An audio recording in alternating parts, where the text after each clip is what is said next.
Bonjour et bienvenue dans un nouvel épisode de Capsule, le podcast qui parle d'entrepreneuriat en Corse.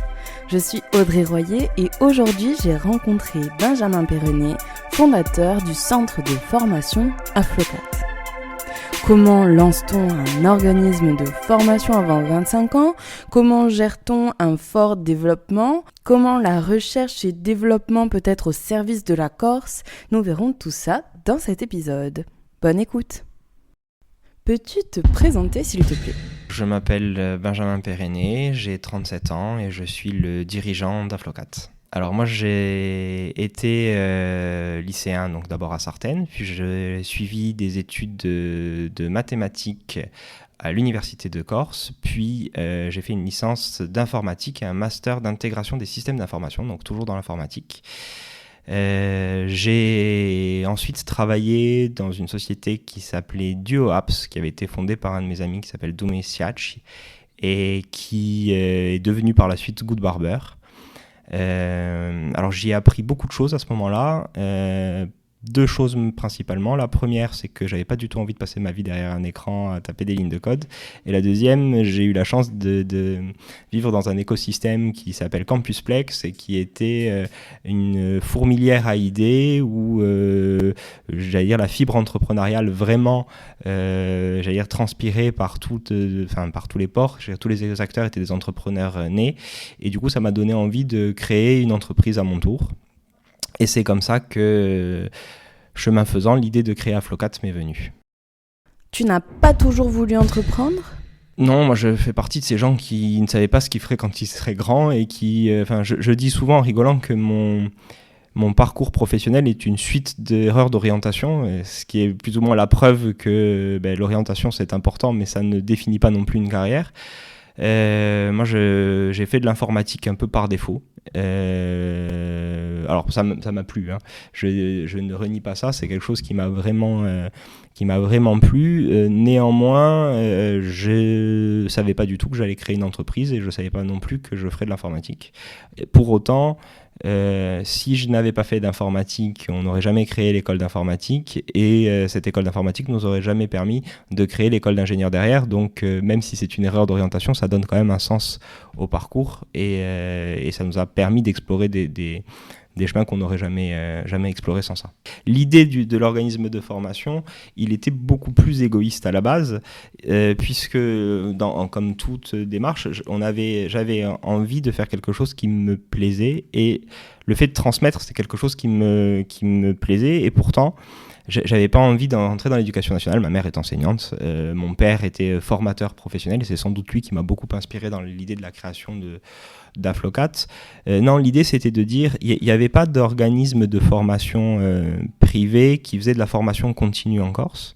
Et l'idée, c'était de dire, souvent les salariés sont obligés de partir pour aller se former sur le continent, sur des organismes. À l'époque, c'est toujours, mais des très grandes structures comme Segos, comme Demos, qui partaient, et les salariés partaient sur le continent. On s'est dit, ce serait intéressant de créer un organisme de formation sur la Corse qui puisse répondre aux besoins des salariés.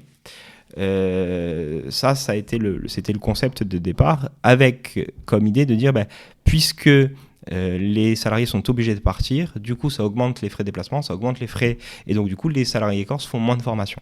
Et donc l'idée c'est de dire, si on arrive à créer un organisme de formation de qualité sur le territoire, peut-être qu'on réussira à former davantage sur le territoire et à améliorer les compétences sur le poste de travail. Au début on est très axé sur les salariés en emploi, c'est par la suite qu'on va aller vers d'autres secteurs d'activité, notamment l'enseignement supérieur. Alors Aflocat, je le crée en 2010, en mai 2010.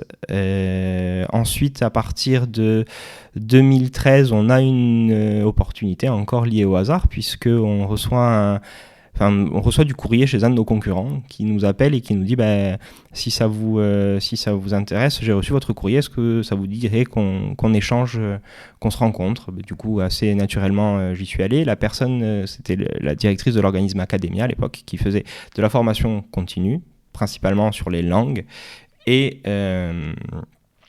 également du soutien scolaire. Donc du coup, on a échangé, et puis cette personne me dit qu'elle voulait arrêter et qu'elle allait revendre son organisme. Et comme il était juste à côté, on s'est dit que ce serait intéressant pour nous de pouvoir élargir notre activité et de racheter cet organisme. C'est ce qu'on a fait. Et puis on a très vite scindé cet organisme, en tout cas restructuré cet organisme, c'est-à-dire qu'on a intégré la branche formation continue d'Academia au sein d'Aflocat, et on a développé le soutien scolaire en créant des modèles de cours un peu différents. Donc on avait toujours l'étude, mais on avait ensuite des petits cours de préparation au bac, des stages, des petites choses comme ça, qui ont bien fonctionné, puisque c'était une entreprise qui était en difficulté et qu'on a réussi à redynamiser. Et puis à partir de là, ça nous a aussi donné l'idée de se dire, en fait, si on veut avoir un impact réel sur la région, finalement, c'est pas sur les salariés qu'il faut travailler, c'est sur les jeunes. Et donc du coup, on a toujours eu dans notre philosophie l'idée de contribuer au développement économique du territoire. Alors d'abord par la formation des salariés, puis on s'est rendu compte assez vite que finalement, c'était un levier d'action qui était certes nécessaire, mais insuffisant. Donc on s'est dit, comment est-ce qu'on peut maximiser cet impact-là ? Et à cette époque-là, j'ai 25 ans, donc du coup, la jeunesse, c'est quand même quelque chose qui me parle vraiment. Et je me dis, on peut essayer d'avoir un impact sur ces jeunes, puisqu'il y a encore finalement plein de champs de formation qui ne sont pas couverts. Et c'est comme ça qu'on travaille sur un certain nombre de formations préqualifiantes, préparatoires dans un premier temps, puis dans un second temps, des formations diplômantes, notamment dans le domaine de l'informatique, on y revient, et dans le domaine du commerce et du management. Mon père a été, et mes parents de façon générale, ont été très aidantes. Il faut savoir que quand on crée Aflocat, quand je crée Aflocat, j'ai 23 ans. J'ai finalement assez peu d'expérience professionnelle, puisque j'ai travaillé 6 mois chez Good Barber, et avant ça, j'étais étudiant. Donc j'ai été beaucoup soutenu par mes parents dans le processus de création. Je crois que la M3E à l'époque n'existait pas encore, vous venez de se créer. Du coup, en tout cas, je n'en avais pas entendu parler. Du coup, mes parents m'ont beaucoup aidé, puisque c'est eux qui ont clairement subvenu à mes besoins. Les 2 premières années de création d'Aflocat, j'avais pas de quoi me sortir un salaire, donc j'ai prolongé ma vie estudiantine au crochet de mes parents. Du coup, non, ils m'ont beaucoup soutenu, et mon père a été associé dès le début de la création. Il m'a soutenu moralement, il m'a soutenu stratégiquement, puisqu'il m'a aidé beaucoup à poser et à penser la stratégie de l'entreprise dans les premières années. Donc mon père était associé dès le début. La gouvernance de l'organisme a beaucoup changé, mais oui, en tout cas dans les premières années, mon père était mon sparring partner. Voilà. Et il est toujours d'ailleurs, mais de façon plus informelle aujourd'hui. Voilà, puisqu'on a des organes de gouvernance où on a associé, donc déjà on a créé des comités d'orientation stratégique dans lesquels sont associées des entreprises partenaires. On a bien évidemment créé un CODIR au sein de l'établissement où les membres du CODIR font et posent la stratégie.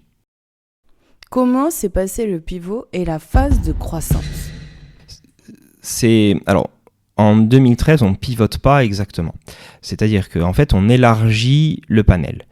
On a 2 activités. Une activité qui est portée par une société qui s'appelle Academia, une activité qui est portée par Aflocat. Aflocat, donc, de ce mélange des publics, naît une idée qui est de créer des formations qui sont des poursuite d'études pour les étudiants. Mais on n'est pas encore dans un... D'ailleurs, on n'a jamais vraiment été dans un pivot, c'est-à-dire qu'on n'a jamais vraiment abandonné aucun des axes sur lesquels on travaillait. Mais en tout cas, et progressivement, on a axé nos efforts plus sur la jeunesse que sur la formation continue, sans jamais arrêter la formation continue, parce que c'est une activité qu'on a encore, et aujourd'hui, ça représente une part non négligeable de notre activité. Néanmoins, on a effectivement ces 2 publics qui se côtoient, c'est-à-dire le public des salariés et le public jeune, au sein de l'établissement, ce qui est toujours le cas. Et on se dit qu'il est important de créer des formations diplômantes par la suite, c'est ce qu'on fait en 2017. Mais du coup, comme on élargit et qu'on est en croissance, on est confronté à une problématique de mur. Et du coup, on se dit, comment est-ce qu'on fait pour trouver un espace ? À l'époque, on n'a pas beaucoup, je crois qu'on doit avoir 150 mètres carrés de locaux. Et on se dit, là, maintenant, on est très à l'étroit, il faut qu'on trouve des locaux qui soient plus grands. Et on trouve un local à Baléone, qu'on achète. Et on a longtemps cherché en centre-ville, mais malheureusement, à cette époque-là, on ne trouve rien en centre-ville ou à des prix qui ne nous permettent pas d'acquérir. Donc du coup, on décide de sortir de la ville. Et cette décision nous impose de revendre le département soutien scolaire, qui s'appelle toujours Academia, parce que cette activité, elle ne tient que parce qu'elle est en centre-ville. Si vous la délocalisez, de suite, avec les problématiques de circulation, vous n'avez plus la possibilité d'avoir les jeunes dans vos murs. Du coup, nous, cette activité nous allait bien, parce que la journée, on avait les formations, et le soir, on avait le soutien scolaire. Donc du coup, ça nous permettait d'optimiser nos espaces de formation, puisqu'on avait une activité qui était une activité complémentaire. À partir de 2016, donc on trouve ces locaux, on investit dans les locaux, donc on revend Academia pour pouvoir déménager, et on arrive à Baleone. On prend à l'époque des locaux d'une superficie de 300 mètres carrés, ce qui nous semble être immense, et on se dit de toute façon on mettra des années avant de les remplir, et 2 ans plus tard on est obligé de racheter le local encore à côté, et aujourd'hui on a toujours des problématiques d'espace, puisqu'on a depuis ouvert Bastia, on a encore pris des locaux, et d'ailleurs on a transité par la M3E, parce qu'effectivement on a eu à un moment donné des problématiques de locaux, et la M3E nous a amené une solution temporaire, on est resté quand même 1 an et demi, mais oui, ça a été une solution importante pour nous, parce qu'on a toujours des problèmes de croissance en termes de locaux. En fait, on a essayé, je dis bien essayé parce que on peut toujours faire des plans prévisionnels et ça se passe pas toujours comme on prévoit, mais on a toujours essayé de prévoir la croissance et de penser la croissance. C'est-à-dire que notre modèle, c'était de dire on fait des cycles de 3 ans, 2 ans de croissance, 1 an de stabilisation, et ensuite on repart sur des cycles de 3 ans. L'idée, c'était, parce que quand on fait de la croissance, c'est toujours très stimulant, mais c'est aussi très prenant et très chronophage et très fatigant pour les équipes. Donc l'idée, c'était de se dire on va avoir, et puis surtout, si on ne vous prenez pas le temps de consolider ce que vous avez fait, vous prenez le risque de baisser en qualité, et donc de ne pas avoir, les résultats attendus, et d'avoir une croissance qui est éphémère. Donc du coup, on s'était dit, on va essayer de penser ça en disant, on a un an de prospection, on essaie d'analyser le marché, 1 an, on déploie et on pense des programmes, et 1 an, on les stabilise. Ça, c'est quelque chose qui a fonctionné assez bien jusque 2018-2019. Et à partir de 2019, on avait changé un petit peu l'organisation, c'est-à-dire qu'on s'était répartis en différents pôles.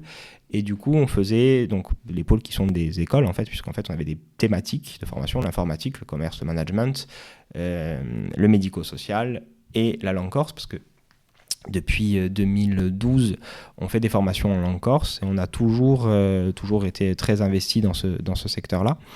Et l'idée, c'était de dire, on va travailler non plus la croissance par cycle de 3 ans, on va garder cette notion de cycle, mais par contre, on va appliquer ces cycles à chaque pôle de formation. C'est comme ça qu'on a l'idée de créer les écoles, donc qui s'appellent ESIA, ECMA, EMA. Donc ESIA pour l'école d'informatique, ECMA pour l'école de commerce et de management, EMA pour l'école des métiers du médico-social, le département langue corse qui s'appelle AYO, et puis plus récemment MIRA qui est l'école d'ingénieurs en robotique et informatique. Donc ces différentes écoles ont un cycle de croissance qui est toujours de 3 ans, mais du coup on a désynchronisé ces cycles de telle sorte à ce qu'on soit toujours sur une phase de croissance. Comment se passe le recrutement des équipes ? Alors, il y a beaucoup de choses sur les équipes. Alors, le recrutement est un challenge important parce que une équipe, ça se construit. Et donc, une équipe, c'est nécessairement une mayonnaise qui peut prendre très vite et qui peut retomber aussi quelquefois. Et des fois, ça s'accompagne avec les cycles de vie de l'entreprise. C'est-à-dire que des personnes qui se sentaient bien dans une entreprise de 3-4 personnes vont peut-être avoir plus de mal à trouver leur place dans une entreprise de 30-35 personnes. Et donc, du coup, ça, c'est des éléments qu'il faut prendre en considération. Et trouver sa place dans une entreprise, c'est quelquefois aussi un peu long. En tout cas, c'est ce que moi, je constate aujourd'hui, c'est que finalement... Aflocat a changé, si on a gardé les valeurs, l'organisation d'Aflocat a changé. Ensuite, on a, des difficultés pour recruter, mais ça, j'ai l'impression que c'est le cas pour toutes les entreprises. Mais en tout cas, nous, dans des thématiques un peu spécifiques, on a particulièrement d'enjeux sur le recrutement de personnes à fort potentiel, c'est notamment le cas sur nos enseignants-chercheurs.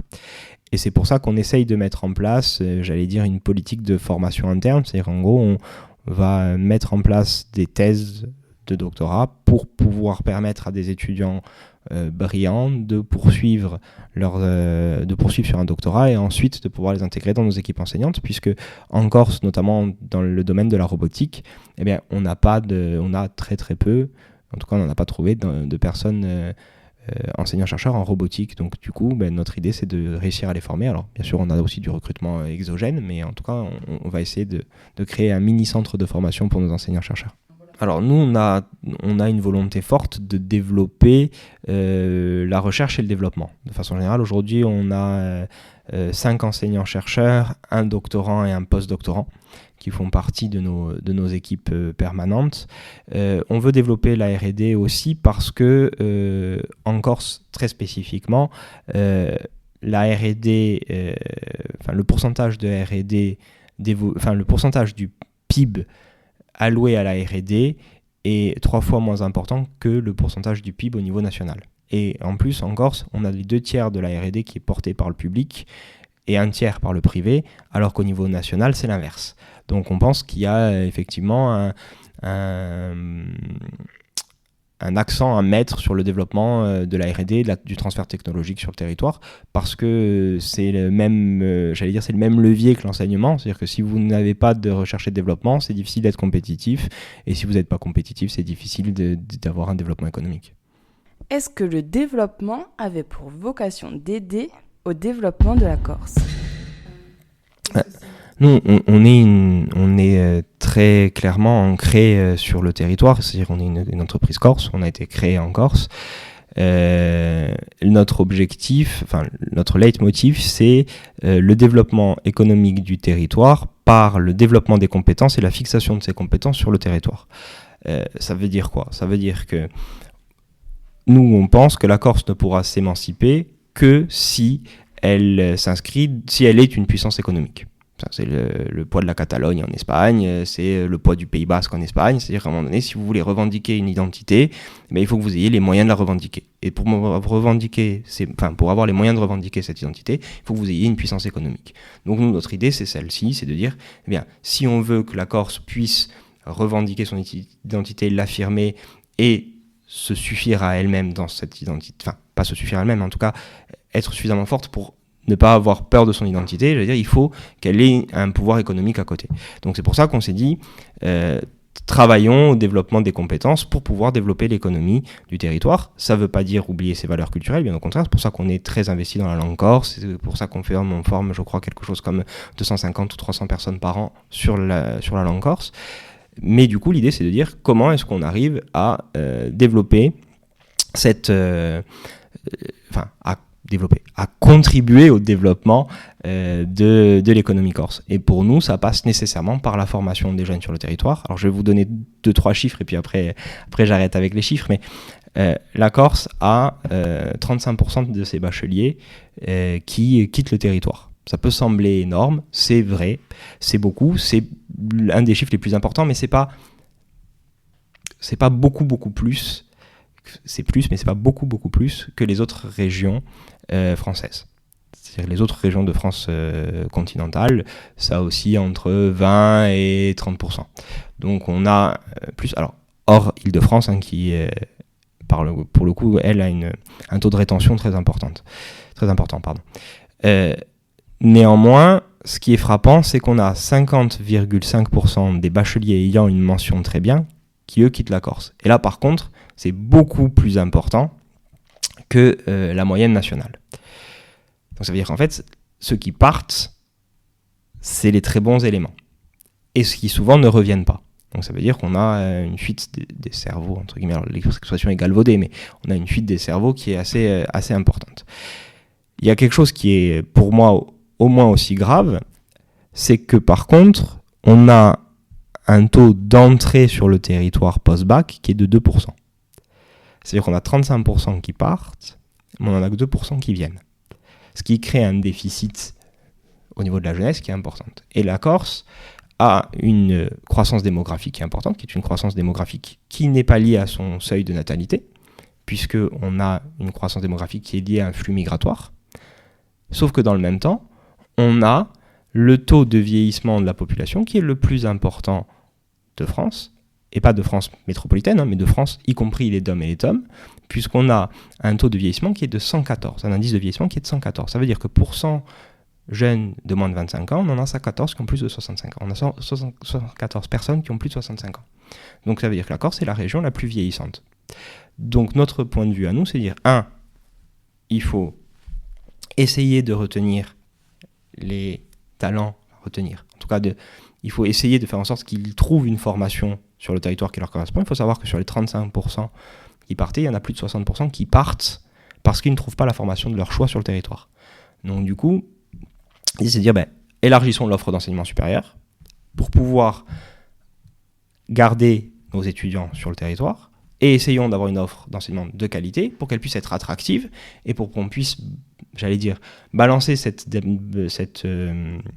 balancer contrebalancer cette perte par de l'arrivée de jeunes sur le territoire. Donc l'idée c'est celle-ci.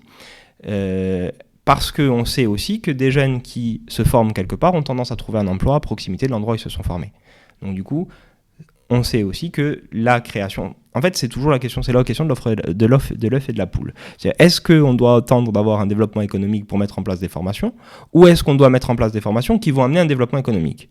Nous, on a tranché, on pense qu'il faut d'abord mettre en place des formations d'enseignement supérieur de qualité pour former des jeunes sur le territoire qui vont de toute façon avoir envie de créer des entreprises sur le territoire, et c'est, à mon avis, la bonne façon de faire. On prend souvent l'exemple, alors là encore c'est galvaudé, mais on prend souvent l'exemple de la Californie, qui était un territoire agricole et qui, sans Stanford, ne serait jamais devenu la Silicon Valley.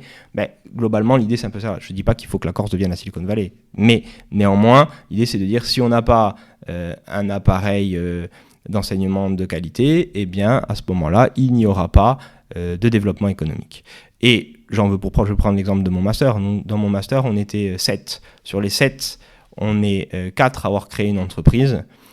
Et dont 2, en Corse, ont un impact important en 10 ans sur le territoire, puisque c'est un des cofondateurs de Good Barber, l'autre c'est moi, c'est qu'à nous deux, on représente à peu près une centaine d'emplois sur le territoire. Donc si vous avez des personnes qui créent de l'emploi sur le territoire de cette façon-là, a priori, ça veut dire qu'il y a une capacité à créer de l'emploi et à créer des entreprises sur le territoire. Ça, c'était sur les aspects philosophiques. Après, il y a une question aussi de pragmatisme. C'est-à-dire que nous, on a envie de créer des ingénieurs et des étudiants qui sont hautement qualifiés. Et dans ce processus-là, il y a forcément de l'internationalisation. C'est-à-dire qu'il faut aller voir ailleurs. Et il faut qu'il y ait des gens, d'ailleurs, qui viennent pour apporter un autre point de vue. Et on pense que même dans la qualité, l'internationalisation est importante. Quelles sont les ambitions pour la suite du développement ? On n'a pas vocation à être incontournable, on a vocation à être utile. Pour répondre à votre question sur l'ambition personnelle ou de l'ambition au niveau de l'école, moi, Aflocat a vocation à me survivre. Donc, mon ambition personnelle aujourd'hui, en tout cas, elle se situe pas là. Nous, ce qui nous intéresse, c'est de réussir à implanter, aujourd'hui on vient de créer une école d'ingénieurs, c'est de réussir à l'implanter sur le territoire, c'est de réussir à faire en sorte qu'elle soit de qualité, c'est de réussir à faire en sorte qu'elle amène quelque chose au territoire, qu'elle permette à des jeunes Corses de se former, qu'elle contribue à développer les entreprises existantes, qu'elle contribue à créer de nouvelles entreprises sur le territoire, parce que former pour former, s'il n'y a pas derrière un développement économique, finalement, à part une vision universaliste, ça n'apporte pas grand-chose. L'objectif, c'est effectivement qu'il y ait des retombées pour l'emploi et pour l'entreprise. Et ça, pour moi, ça passe nécessairement par effectivement une renommée de l'école, parce que pour pouvoir être attractif, il faut démontrer qu'on a réussi à faire des choses et qu'on a des éléments différenciants, en tout cas. Alors les éléments différenciants, ça peut être sur la thématique, ça peut être sur les partenariats de recherche, ça peut être sur les partenariats internationaux, ça peut être sur la recherche et le développement, ça peut être sur beaucoup de choses. Mais nous, notre volonté, et ça peut être aussi sur le cadre de vie. Parce qu'aujourd'hui, implanter une école à Ajaccio, eh bien, c'est quand même plus sexy que d'implanter... typiquement, je pense à une ville universitaire qui est très, très jolie. Alors, j'ai rien contre eux, mais Grenoble, a priori, est moins attractif qu'Ajaccio, en tout cas sur le papier, est moins attractif que Poitiers est moins attractif qu'Ajaccio, donc a priori on pense que le cadre de vie peut être aussi un atout. Après on a un inconvénient, c'est qu'on a aussi j'allais dire, des frontières naturelles qui sont plus importantes et qui permettent moins la mobilité. Et quand je dis plus attractif, c'est plus attractif au niveau international, plus attractif au niveau national et plus attractif aussi pour des Corses, parce que quitter la Corse pour aller se former à Grenoble ou à Poitiers, moi j'ai des amis qui ont dû travailler à Poitiers et qui sont revenus et qui ont abandonné leur métier à Poitiers pour pouvoir revenir en Corse et qui ont choisi un métier beaucoup moins rémunérateur, intellectuellement beaucoup moins intéressant, mais qui sont revenus parce qu'ils avaient envie d'être proches de leur famille. Pour le cadre de vie au sens large, c'est-à-dire le lieu et l'environnement familial. Et comment gère-t-on le pro et le perso lorsqu'on entreprend si jeune ? J'allais dire, je crois, quand on est chef d'entreprise, mais en fait, je peux parler que de mon expérience. Finalement, ils sont difficiles à dissocier. Parce que aujourd'hui, c'est difficile pour moi d'être en congé et de ne pas penser à l'entreprise. C'est difficile pour moi de ne pas penser aux problématiques de bureau, mais j'imagine que c'est la même chose pour tous les dirigeants d'entreprise. C'est aussi quelquefois compliqué de faire comprendre à ses proches pourquoi est-ce que cette activité nous prend autant de temps. Je prends un exemple simple, mais très longtemps, au début de mon activité, ma mère ne comprenait pas ce que je faisais. Et j'avais des remarques du type, mais tu veux pas trouver un vrai travail. Parce que le métier de chef d'entreprise, finalement, c'est un métier qui est assez peu compris. Parce que c'est un métier qui n'a pas d'horaire, c'est un métier qui n'a pas de limite, et puis surtout vous pouvez être en repos et 30 secondes après, parce que vous avez reçu un coup de fil important, vous n'êtes plus en repos. Et donc du coup ça, c'est un état d'esprit qui est difficile. Après je pense que c'est vrai quand on est cadre dans certaines structures, dans certaines entreprises aussi. Et moi, je pense qu'on n'aurait pas eu le développement qu'on a aujourd'hui si les équipes d'Aflocat n'étaient pas un peu dans cet état d'esprit-là aussi. C'est-à-dire j'ai la chance d'avoir une équipe autour de moi qui est très investie, qui croit en ce qu'elle fait et qui, j'allais dire, a su trouver un équilibre vie pro, vie perso qui quelquefois est défavorable pour la vie perso, mais qui en tout cas est ils sont très investis et en tout cas ce que je veux dire c'est que on n'en serait pas là si on n'avait pas des salariés qui sont investis, et en fait c'est une équipe qui vraiment fonctionne bien et qui est soudée, et heureusement, parce que sinon la vie de chef d'entreprise elle serait vraiment très compliquée. Quels sont tes conseils, Benjamin ? Moi, je ne sais pas si j'aurais des conseils, mais ce que je peux dire, c'est que, s'entourer de personnes qui comprennent ce que vous faites et qui, j'allais dire, vous aident même à challenger vos idées, c'est important. Et ne pas oublier non plus qu'il faut savoir garder une sphère perso et qu'il faut être équilibré dans sa vie personnelle aussi, parce que sinon, ça ne peut pas fonctionner dans la vie pro. Et qu'il faut garder des petites capsules même si elles ne sont pas aussi longues qu'on le souhaiterait, garder des petites capsules de respiration, parce que sinon c'est très compliqué à tenir. Et pour terminer, peux-tu nous pitcher Aflocat ? Alors, Aflocat, c'est un établissement d'enseignement supérieur, un centre de formation des apprentis, un organisme de formation continue fondé en 2010, qui aujourd'hui forme un peu plus de 2000 personnes par an, dont 400 sont inscrits sur des parcours diplômants. On est 32 collaborateurs, on a 172 chargés d'enseignement qui représentent à peu près 47 équivalents temps plein. Tout ça pour déployer une activité qui se répartit sur 5 départements. Une école de commerce et de management qui s'appelle ECMA, une école d'informatique qui s'appelle ESIA, une école des métiers du médico-social qui s'appelle EMA, un département langue corse qui s'appelle AIO et une école d'ingénieurs en robotique et informatique qui s'appelle Mira. Merci d'avoir écouté ce nouveau portrait et merci à Benjamin pour ce partage d'expériences et de connaissances. N'hésitez pas à nous laisser une note pour nous aider à promouvoir cette émission. Capsule est proposée par Podcast ou la M3E et financée par la M3E et BPI France.